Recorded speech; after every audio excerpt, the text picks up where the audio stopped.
छत्रपती संभाजीनगर येथील नागरिकांना सर्व कागदपत्रे एकाच छताखाली उपलब्ध व्हावीत यासाठी भूमी अभिलेख विभागाने भूप्रमाणपत्र केंद्र राज्यात सर्वत्र सुरू करण्याचा निर्णय घेतला। त्या अंतर्गत छत्रपती संभाजीनगर येथे केंद्र उभारणीसाठी 10 लाखांचा निधी दिला। एप्रिल 2024 मध्ये हे सुसज्जित केंद्र उभारले।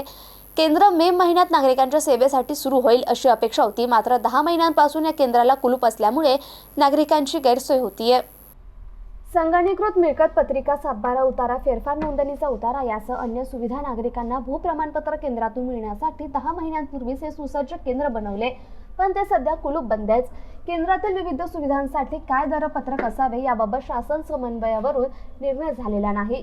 सेतू केंद्र चालकांमार्फत हे केंद्र चालविण्याबाबत पत्र देखील वरिष्ठ कार्यालयाकडून आल्याचं सूत्रांनी सांगितलं। जमीन मोजणी, PR कार्ड, मालमत्ता पत्रकारावर वारसाची नोंद, सातबाराच्या नकल्या, फेरफार नोंदणीचा उतारा इत्यादींसाठी नागरिकांना भूमी अभिलेख विभागात जावे लागते, परंतु नागरिकांचे काम वेळेत होत नाही। त्यांना कार्यालयाचे हेलपाटे मारावे लागतात। नागरिकांना नीट माहिती नसते, याचा गैरफायदा दलाल घेतात।